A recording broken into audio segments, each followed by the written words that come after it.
মা হয়েও আজকে আজকে আমাকে এতটা কড়া হতে হলো।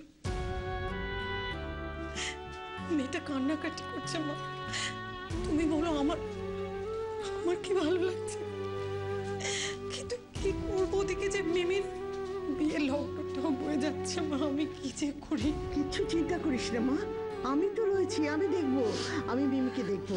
তুই বরং বিবিকে একটু দেখ। মা হ্যাঁ, আমি না বিবিকে ঘরে আপাতত তালা বন্ধ করে রেখে এসেছি, জানো তো। বলছিলাম কি, আমাকে তো নানা কাজে এদিক ওদিক ছুটতে হচ্ছে, এদিকে ওনার গেস্টরাও সব এসে গেছে, দেখাশোনা করতে হবে।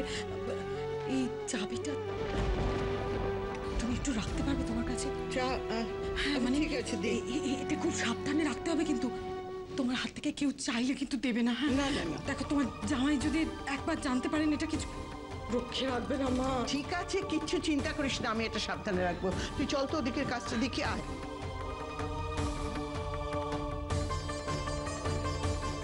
চাবি কার কাছে সেটা তো জেনে গেলাম, কিন্তু ছুটকির ঘরটা খুলবো কি করে?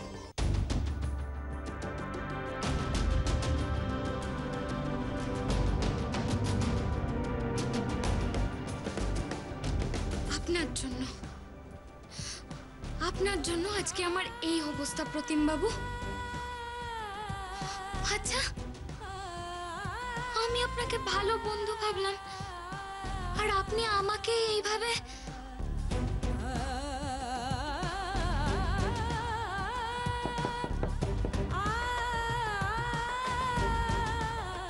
কে? ছুটকি, ছুটকি আমি ছোটকা। ছোটকা? ছোটকা তুমি দরজা খুলতে এসেছো? ও ছোটকা, ছোটকা তাড়াতাড়ি দরজাটা খোলো না গো, আমি তাহলে নিচে গিয়ে। ছুটকি আমি চাবিটা আনতে পারিনি রে।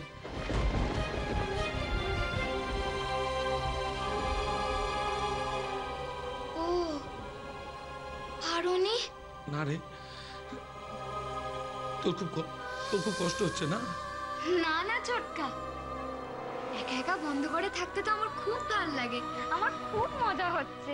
আমি জানি তুই মিথ্যে কথা বলছিস, তুই আমার মিথ্যে কথা বলছিস। ও ছোটকা, ছোটকা তুমি দরজাটা খোলো না কোনোভাবে। ছোটকা, আমার আর ভাল লাগছে না এইভাবে। আমাকে আমাকে যে নিচে যেতেই হবে, আমাকে ওদের বলতেই হবে।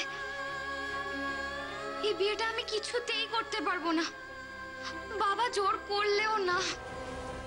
জানিস ছুটকি, এই ঘরের চাবিটা বৌদি ওর মায়ের কাছে রেখেছে, সেটা আমি দেখেছি, কিন্তু কি করে যে ওটা হাতে পাবো সেটাই বুঝতে পারছি না। চাবি দিদুনের কাছে?